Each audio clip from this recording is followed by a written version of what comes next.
اپنے دادا حضور اور والد محترم کے کوئی کرامات کے حوالے سے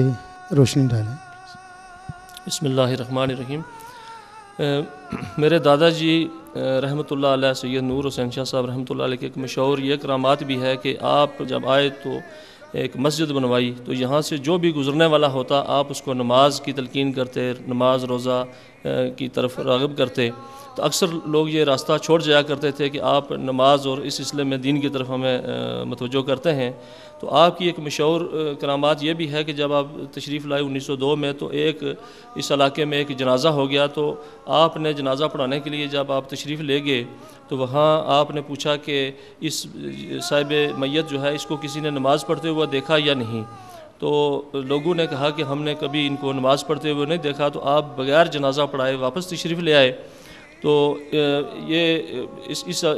سلسلے کی وجہ سے کافی شور و غل ہوا اور کسی عالم دین کی تلاش میں نکل لوگ پڑے کہ کوئی آ کر ان کا جنازہ پڑھائے، تو آخر کوئی نہ ملا۔ تو دوسرے دن کسی نے آ کر گواہی دی کہ میں نے حضرت ایک آدمی کو میں نے دیکھا تھا کہ ایک دفعہ انہوں نے نماز پڑھی ہے۔ تو آپ نے جا کر دوسرے دن ان کا نماز جنازہ پڑھائی۔ تو اس وجہ سے اس پورے علاقے میں لوگ مکانوں کی چھت پر، کچے مکان تھے تو ان کی چھت پر نماز پڑھا کرتے تھے کہ یہ کوئی ہمارا گواہ بن جائے کہ ہم نمازی ہیں اور نماز پڑھتے ہیں۔ آپ کی یہ بھی اس وجہ سے بھی کافی اسلام کی نماز روزہ کی طرف لوگوں کی رغبت ہوئی۔ تو میرے والد صاحب رحمۃ اللہ کی بے شمار ہزارہا مریدین بھی موجود ہیں اور کرامات بھی موجود ہیں۔ ایک ہمارے علاقے میں ہی ایک خاتون جن کو حلق کی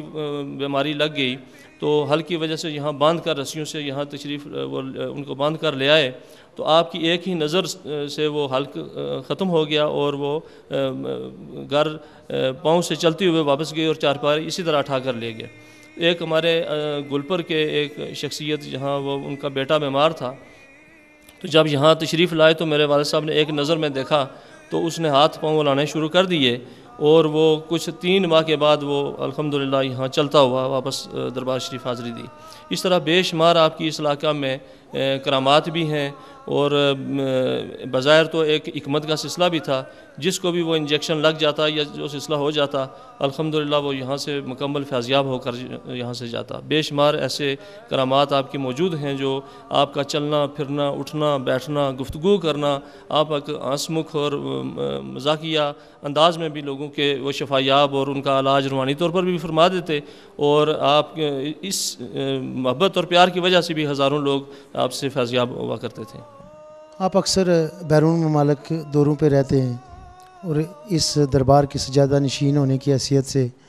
اس دربار کی ذمہ داریاں آپ پر عائد ہیں، تو آپ کی عدم موجودگی میں یہاں پہ نظام کون چلاتا ہے اور کس طرح کا سیٹ اپ ہے یہاں پہ جو یہ دربار اور یہاں پہ آنے والے مریدوں کو کی باقاعدہ خدمت کی جا رہی ہے؟ یہاں پہ رہائش کا انتظام ہے، کھانے پینے کا انتظام ہے، آخر یہ سلسلہ کس طرح چلتا ہے؟ بسم اللہ الرحمن الرحیم۔ بیرونی ملک میں، یورپ میں، مڈل ایسٹ میں جتنے بھی ممالک ہیں ہمارے کافی مریدین ہیں، عقیدت مند ہیں۔ ہم ان کو بھی درس اور تبلیغ کے لیے جاتے ہیں، ان کی رہنمائی کے لیے۔ ان کی بھی یہاں جس طرح دربار شریف میں زائرین آتے ہیں پریشانیاں ہیں، اس سے زائد ان کی وہاں پریشانیاں ہیں، بچوں کی پریشانیاں باقی معاملات۔ تو اس سلسلے میں ہم ان کی بھی حوصلہ افزائی کے لیے، ان کی تسکین کے لیے بھی وہاں جاتے ہیں۔ یہاں ماشاءاللہ لیکن لنگر شریف کا بہترین انتظام ہے، اور جو حافظ قرآن ہیں جو لنگر شریف پکاتے بھی ہیں، ذبح کرنے بھی ماشاءاللہ باوضو تہجد گزار لوگ ہیں۔ تو ہم یہاں دربار شریف میں بھی اور بیرونی ملکوں میں بھی پیار محبت کا درس دیتے ہیں۔ کوئی تفرقہ بازی کسی مسلک کی کسی سلسلے میں ہم یہاں گفتگو کی اجازت بھی نہیں دیتے، اور بیرونی ملکوں میں بھی اس طرح کی گفتگو کی کسی صورت میں بھی ہم حوصلہ افزائی نہیں فرماتے، بلکہ ہم ہمیشہ پیار محبت اخوت بھائی چارہ کوئی بھی مذہب کا ہو ہم اس کو انشاءاللہ تعالی ہمارے ساتھ سکھ کمیونٹی، ہندو کمیونٹی، باقی لوگوں سے بھی ہمارے اچھے تعلقات ہیں، اور وہ ہم سے تعویذ وغیرہ بھی دعا بھی کرواتے ہیں۔ تو اس وجہ سے کہ ہم پیار محبت کا، اخلاقیات کا، اچھی انسانیت کا درس دیتے ہیں۔ تو بیرونی ملکوں میں بھی انشاءاللہ تعالی لوگوں کی کافی حوصلہ افزائی، جہاں جب میں آتا ہوں تو وہ ہزاروں فون آتے ہیں کہ اب کب ہمارے ہاں تشریف لا رہے ہیں، کب تشریف لا رہے ہیں۔ تو یہاں جب وہاں جاتا ہوں تو یہاں سے بے شمار فون جاتے ہیں، تو اس سلسلے میں کچھ عرصہ وہاں گزارتا ہوں اور کچھ یہاں دربار شریف میں۔ ماشاءاللہ ہم دربار شریف کے حوالے سے بھی انشاءاللہ تعالی ہم بہت جلدی لوگوں کے لیے ایک بہترین پلیٹ فارم، علمی پلیٹ فارم انشاءاللہ مہیا فرما رہے ہیں، اللہ پاک کی مہربانی سے انشاءاللہ۔ رات کوئی نہیں شب نہیں رات ورگی تے منظر کوئی نہیں کعبہ قوسین ورگا نکتا چینیاں نکتے نو جنم دیتا ہوں تے وین میں لگدا این ورگا نکتا چینیاں نکتے نو جنم دیتا ہوں تے وین میں لگدا این ورگا تے کوئی ماں نہیں نبی دی امام ورگی تے پتر کوئی نہیں شاہ ثقلین ورگا اس ماں دا جگرا ویکھنا سے ذمہ واریا پتر حسین ورگا کل کل سے ہمیں جس نے خود پار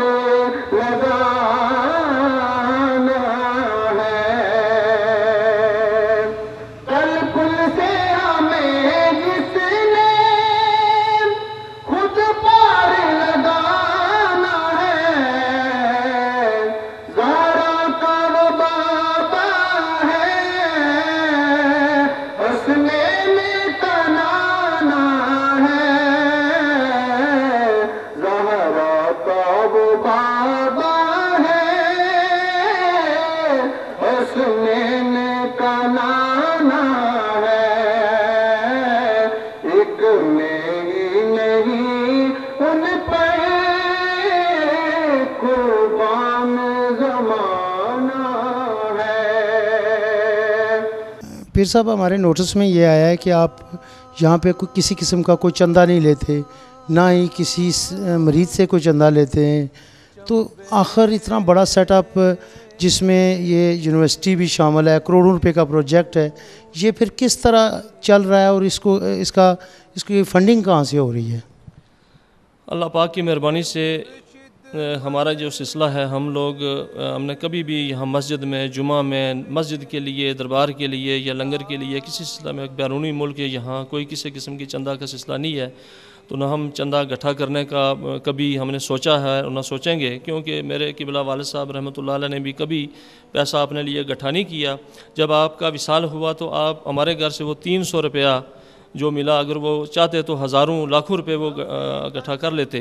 لیکن وہ 300 روپیہ جو صرف کفن دفن کا انتظام ہوا، تو ہم بھی انہی کے سلسلہ کو آگے مشن کو جاری رکھے ہوئے ہیں کہ جو دربار شریف کی آمدن ہے جو ہم وہی یہاں خرچ کر رہے ہیں انشاءاللہ تعالی اللہ پاک کی مہربانی سے، اور اللہ پاک بہت دے رہا ہے ہمیں اس چندہ کی انشاءاللہ تعالی اللہ پاک کی مہربانی سے ضرورت ہے بھی نہیں اور ضرورت پڑے گی بھی نہیں، اور جو لوگ ہیں وہ اللہ پاک کی مہربانی سے اس دربار کے سلسلے کو بہت سراہتے بھی ہیں اسی وجہ سے، تو ہم انشاءاللہ تعالی اللہ پاک کی مہربانی سے پورا اللہ پاک کے دربار میں یہ یقین بھی ہے کہ یہ کام انشاءاللہ تعالی جو مشن بزرگوں کا ہے یہ انشاءاللہ پایہ تکمیل تک پہنچے گا انشاءاللہ تعالی۔